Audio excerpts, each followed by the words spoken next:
इन दिनों भीषण गर्मी पड़ने के कारण सभी घरों, प्रतिष्ठानों, व्यावसायिक भवनों, इमारतों में एसी लगातार दिन दिन भर 24-24 घंटे चल रहे हैं। लेकिन ये एक आग लगने का एक बड़ा खतरा साबित हो सकते हैं। हाल ही में 2 दिन पूर्व पेनेसिया अस्पताल में एसी में ब्लास्ट के कारण ही आग लगी थी। एसी चलाने में क्या सावधानियां बरतनी चाहिए, बिजली के उपकरण घर में गर्मियों में इस समय उसके चलाने के लिए किस बोर्ड पर कितने उपकरण लगाने चाहिए, किस बोर्ड की भार क्षमता कितनी है और घर में आपकी लोड कैपेसिटी कितनी है, इसके अनुसार विशेषज्ञ क्या बताते हैं और घर में हमें उपकरण कैसे कैसे उपयोग करने चाहिए और एसी कितने अंतराल में बंद करना चाहिए और किन किन बातों का ध्यान रखना चाहिए, क्या सावधानी बरतना चाहिए, चीफ फायर ऑफिसर अभिनव त्यागी से आइए जानते हैं कि हमें क्या सावधानियां बरतनी चाहिए।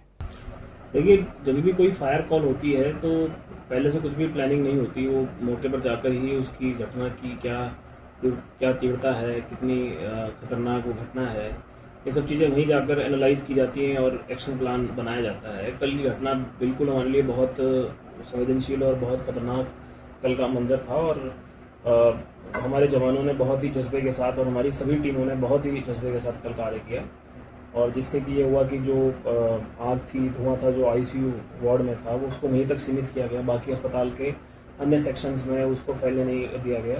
जैसा आपको पता ही है कि 14 से 15 मरीज़ कल थे, तो सभी को सकुशल निकाला गया वहाँ से बाहर हॉस्पिटल से।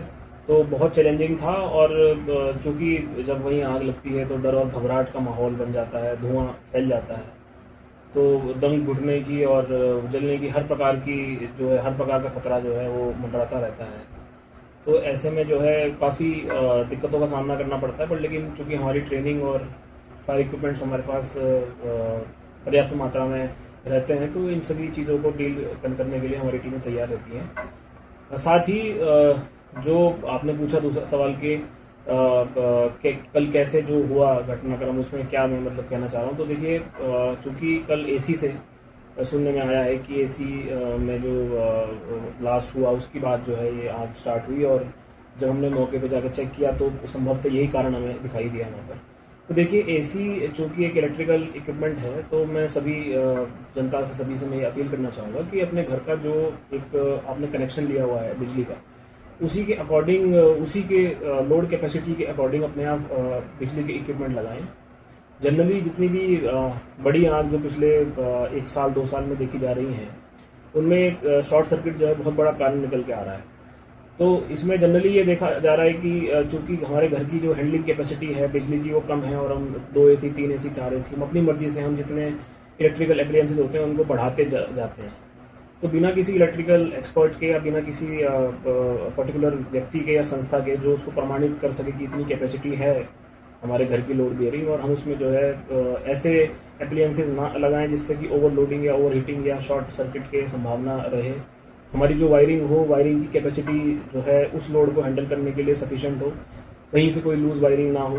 एसी में भी चूँकि सर्विसिंग और मेंटेनेंस टाइम पे हो, ऐसा ना हो कि उसकी कूलेंट गैस ख़त्म है और एसी चल रहा है, ऐसा ना हो कि कंप्रेसर का फ़ैन ख़राब है और एसी चल रहा है। इसके कारण भी कंप्रेसर में ओवरहीटिंग होती है और वेपराइज़र चैम्बर एसी का ख़राब ना हो। तो कई सारी चीज़ें, या फिल्टर साफ़ ना हो, कई सारी चीज़ें हमें अपने स्तर पर देखनी चाहिए।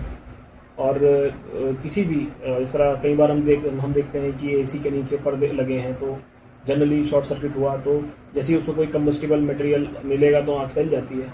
तो इन सब चीज़ों को ना किया जाए।